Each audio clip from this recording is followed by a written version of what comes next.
My name is Sarah, and I'm back! Yes, I know I've been gone for a couple of months, but things have just been a little hectic, and sad to say, I fell into a reading slump. Ugh. But now that everything is in order, I found me a book to get me out of my slump, and I have to say, I really enjoyed it, and I am happy to say today's book review is on The Order of the Pure Moon Reflected in Water by Zen Cho. That is a long name. Yes, as you can see, it's a novella, and I really enjoyed it. The only problem is, it's a novella. I wish it was a full book. Non-spoilers, I give this book, I will call it a book, I give this book a 4 out of 5 stars. We are set in a wuxia styled background. I believe might be around the Tang Dynasty. We have the mention of the Tang people. I am not sure. And we follow a group of bandits that come across a nun, and we see them travel together and see what shenanigans they get themselves into. Again, it's not much since it's a short story. I adored these characters so much. We have the leader, Lo Fengsheng, and his right-hand man, Tet Song, who are leading this band of merry men, and in a country, in a silent war as they call it. And when the nun Guat Im joins their team, I was like, I love this group so much. I want to see what kind of troubles they get into. And I love Tet Song because you saw how, yeah, he was like the level-headed one in the group and knew how to deal with his sworn brother who was all sometimes up in the air, you know, a little bit of a Wei Wuxian, but also knew when to be serious. Guat Im, she just inserted herself so hard, and she didn't back down, but she knew when it was time to retreat and watch and everything. And it was just, I love this group so much. There was so much more I wanted to see in this world because we have what's called a silent war going on, so that's intriguing. And we have mentions of the deity from the Pure Moon group where Guat Im's from, and it's like I wanted to know more about that.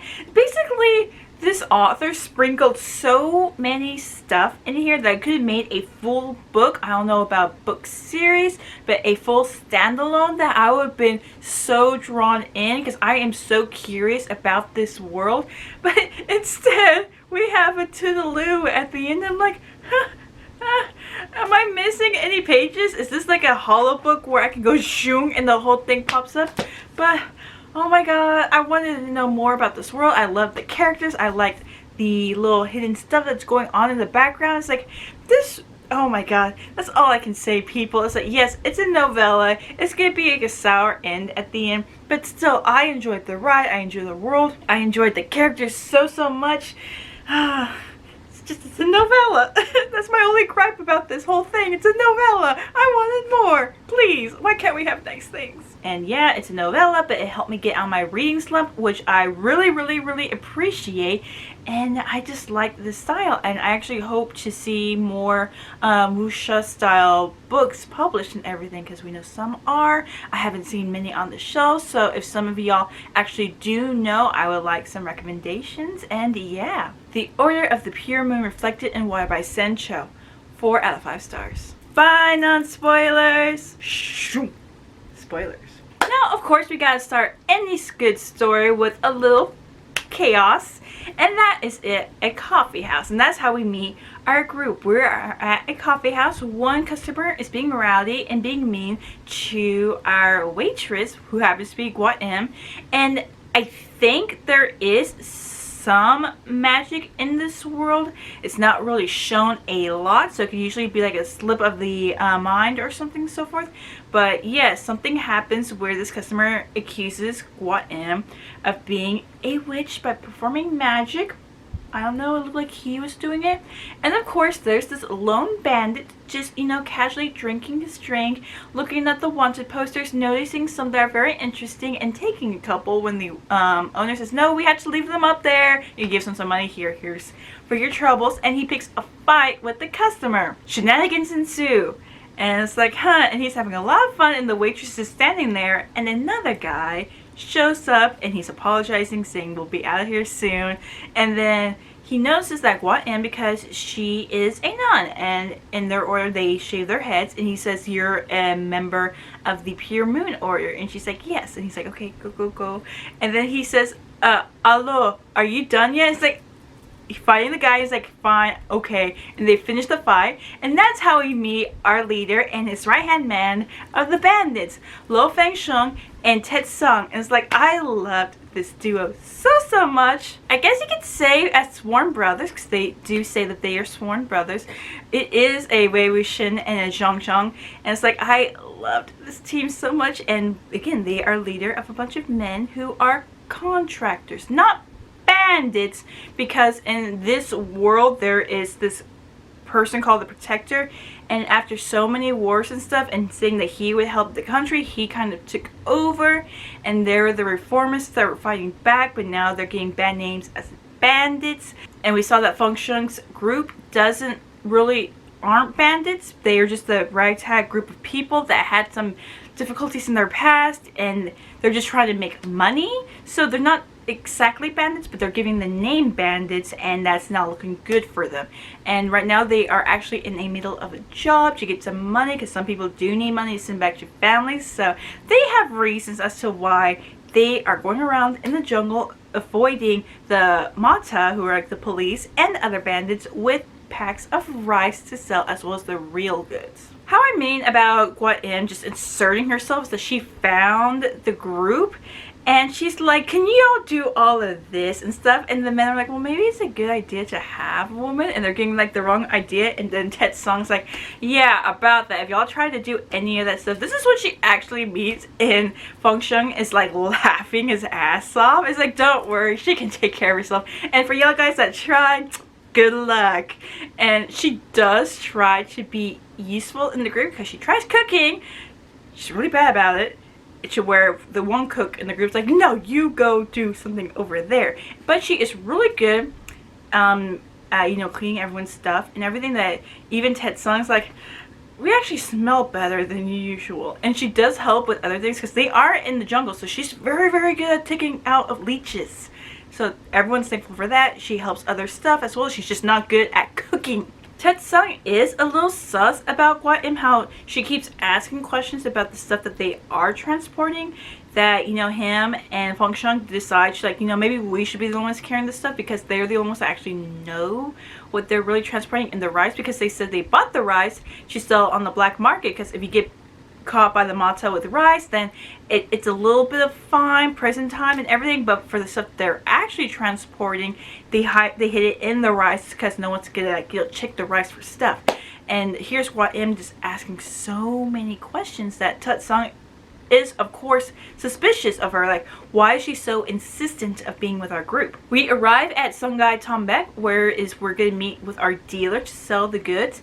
And the deal is that Ted Sung is going to go meet the dealer, offer the goods, get the money, and we're going to be out. The guys can spend a little time in there, but Feng Sheng can't come, because he's the only one that people have the proper wanted posters for.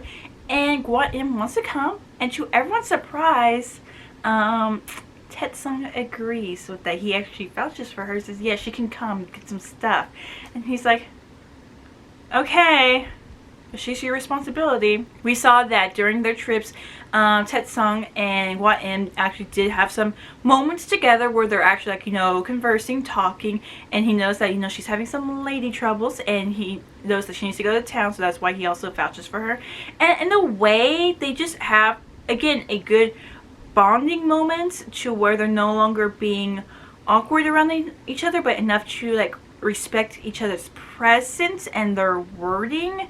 So it's like, okay, we're developing a relationship, more like an acquaintance relationship. Don't know how we're gonna get to a friendship, but an acquaintance, so I appreciate that. While we're going into town, Gua In does let Ted Sung know that she went into seclusion for 10 years at her Tonggong, which is where her, I guess you could say her order was, the Pure Moon Order.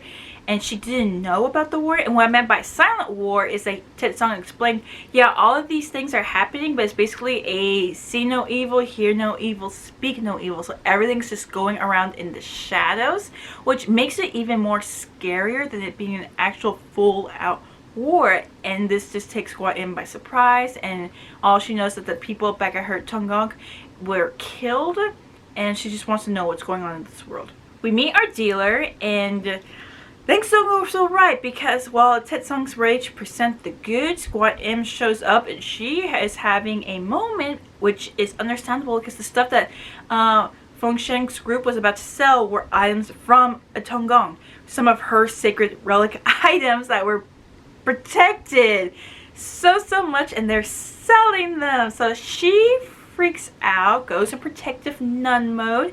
Understandable, but at the same time the Mata show up. So first of all, the dealer feels double-crossed. Tet Sung is like, nope, didn't do that. But still, they have to make a run for it. Gwa In does have the stuff, and she's like demanding why he would do this. And he's like saying basically the world has changed.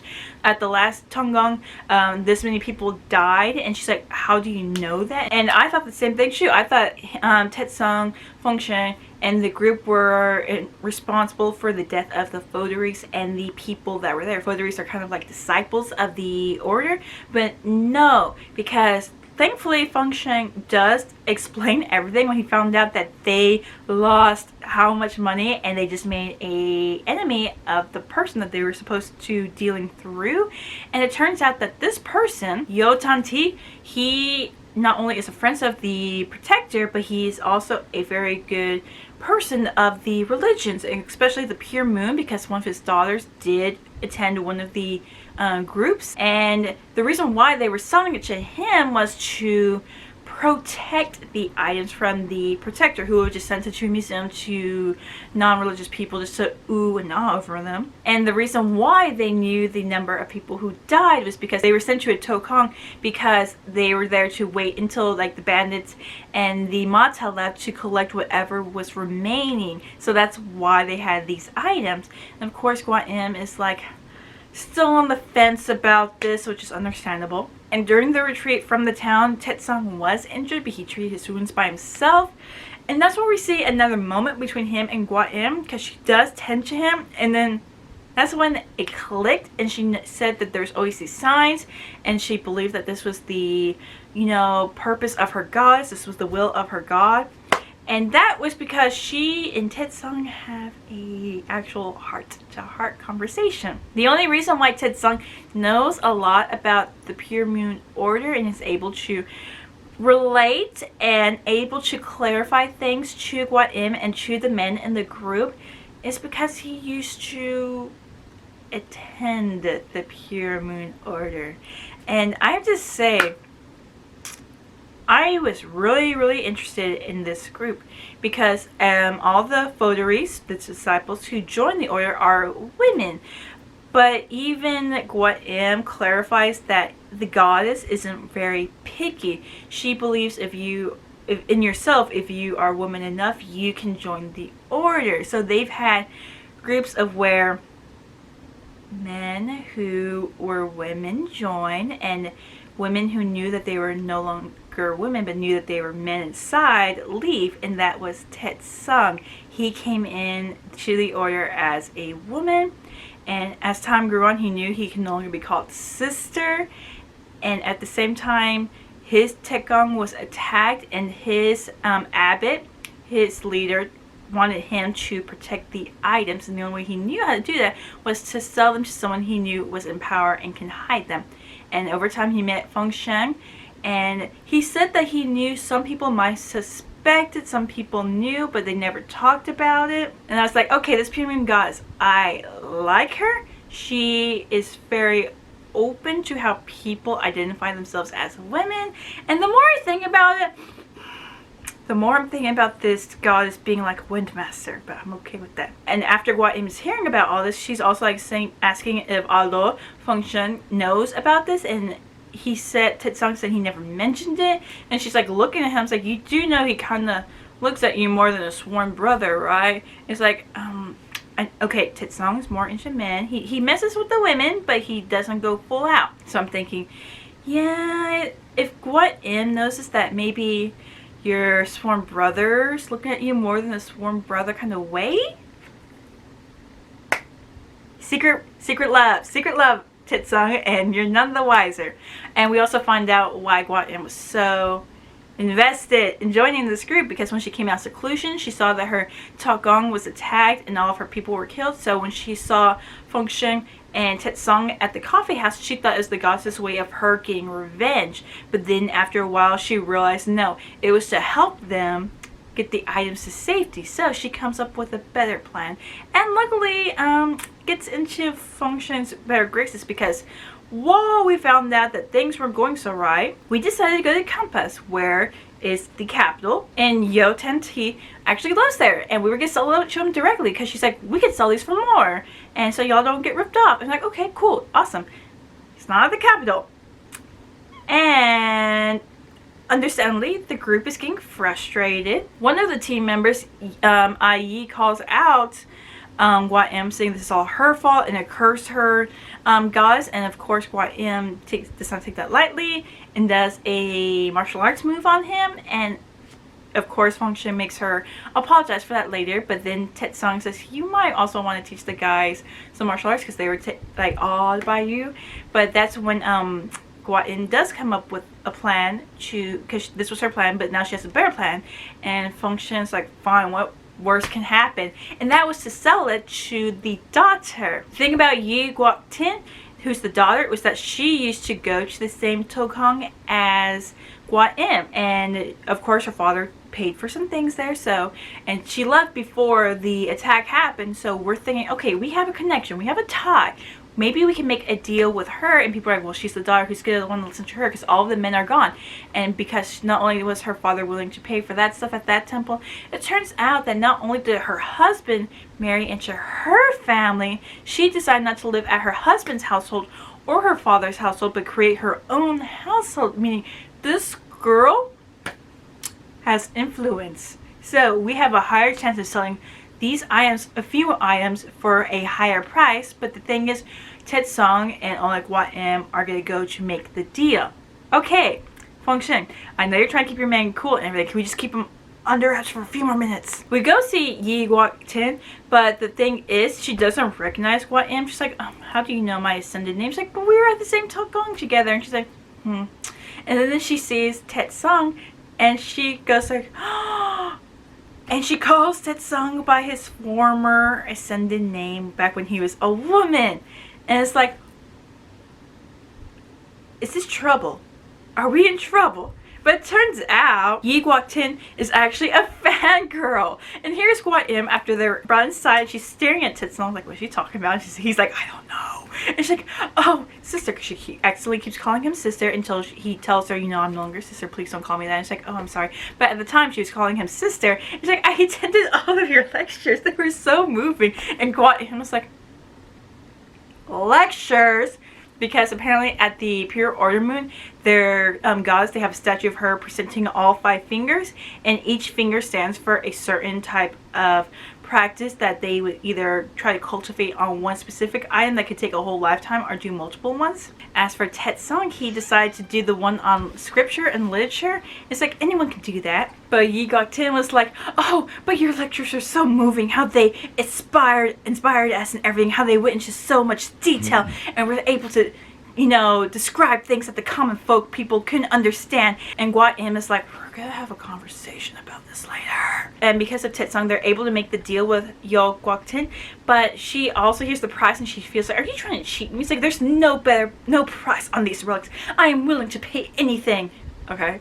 But then she's like, also, I have an offer. If Tetsung, would you like to stay as the spiritual advisor? I'm like, this isn't part of the contract, right? Where you won't buy these things if Tetsung doesn't join. Because I was worried about that. But they take the money to Fengsheng, who's like, whoa, she actually paid. And all the men are like, oh, money. Okay, we're good because there's bandits in the area. We're close to the capital where the Mata can see us. And we're hungry. We got to send money back to our family. But they also mentioned what was offered about the spiritual advisor. But the thing is, Tetsung says, we're going to give her what into her. And she's like, wait, what? And Fengsheng's like, oh, okay, hey sister, we understand like this is a rough life and everything, and you will actually be taken care of. And she's mad, understandably. And she's like, I don't want this. It's like, hey, it's only a matter of time before we found a better place for you to stay. You're this close to getting kicked out. If there's someone willing to just have you as a nun, as a spiritual advisor and everything, it's all good. And she just gets mad and storms off, and she doesn't come back in the morning, and everyone's like starting to get a little bit worried because they have to present the items to get the rest of their money so they can take off. Taesung does go looking for her after they hear one of their men, like, you know, holler out like, ah, and he notices something weird about IE, and he takes him with him, and his suspicions are confirmed when he said, what did I do? And they see that there's a group of bandits with their member, and the bandit was like saying, you said the nun would be here. It's like, I said the nun was here. And they're like, you gave us away? And the bandits are like, no, we have spies everywhere, and we found out that this nun double-crossed the religion and is getting ready to sell to the proctor. It's like, first of all, whoever was listening at the household didn't get the full story, and IE was really mad at Gwa Im that he decided to give her up. Gwa Im does show up at the nick of time, and her, Taesung, and after IE left to go get help, and the other member that was captured, they're trying to fight off the bandits.